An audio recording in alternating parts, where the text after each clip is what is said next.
Hi to all, welcome back to my channel Eshwar home foods. ఈరోజు మనం Andhra style Godavari special పప్పుచారు ఎలా తయారు చేసుకోవాలో నేర్చుకుందామా. వేడివేడి అన్నంలో అలా పప్పుచారు పోసుకుని ఆవకాయ వేసుకుని తింటుంటే అబ్బబ్బబ్బా ఉంటుంది. మాటల్లో చెప్పలేం, అంతేనండి. సో అంత టేస్టీగా అంత రుచికరమైన పప్పుచారుని తయారు చేసుకోవడం కోసం ముందుగా ఒక బౌల్లో ఒక గ్లాస్ కందిపప్పు తీసుకుని దాన్ని 2-3 టైమ్స్ శుభ్రంగా వాష్ చేసుకోవాలి. ఆ తర్వాత ఒక గ్లాస్ కందిపప్పుకి 2.5 గ్లాసులు వాటర్ యాడ్ చేసుకోవాలి. సో ఈ కందిపప్పుని మనం ప్రెషర్ కుక్కర్లోకి యాడ్ చేసుకోవాలి. ఆ తర్వాత ఒక బౌల్లోకి కొంచెం చింతపండు యాడ్ చేసుకుని వాటర్ వేసుకుని నానబెట్టుకుందాం. స్టవ్ వెలిగించుకుని కుక్కర్ పెట్టి ఒక 3 విజిల్స్ వచ్చే వరకు ఉడికించుకుందాం. 3 విజిల్స్ అయిపోయాయండి. కుక్కర్ లిడ్ రావడానికి కొంచెం టైం పడుతుంది కదా, ఈలోపు మనం వెజ్జెస్ కట్ చేసుకుందాం. చాలా సింపుల్ వెజ్జెస్ అండి, పెద్ద ఎక్కువ ఏం అవసరం లేదు. ఒక ఆనియన్, ఒక 2 టమాటాలు, మరీ చిన్నగా కాకుండా మరీ పెద్దగా కాకుండా మీడియం సైజులో కట్ చేసుకుందాం.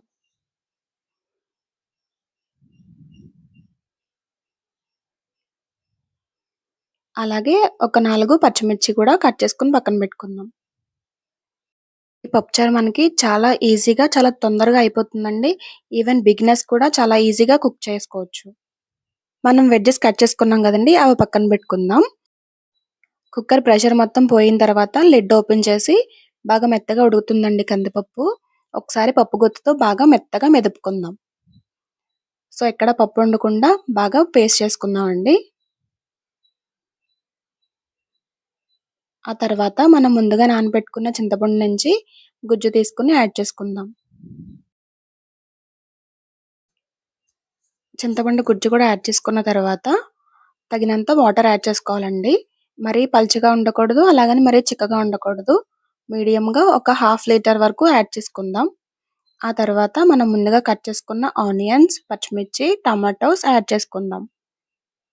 అలాగే కొంచెం పసుపు, రుచికి సరిపడినంత ఉప్పు, కొంచెం రెడ్ చిల్లీ పౌడర్, ఆ తర్వాత కొంచెం సాంబార్ పొడి అండి. ఇది హోమ్ మేడ్ సాంబార్ పొడి, నేను ముందుగానే ప్రిపేర్ చేసుకుని స్టోర్ చేసుకుంటాను. అది కూడా ఒక స్పూన్ యాడ్ చేసుకుని బాగా మిక్స్ చేసుకుందాం. ఆ తర్వాత మళ్ళీ కుక్కర్ లిడ్ పెట్టుకుని జస్ట్ ఒక్క విజిల్ వరకు వేయించుకుందాం అండి. ఒక విజిల్ తర్వాత స్టవ్ ఆఫ్ చేసుకుందాం.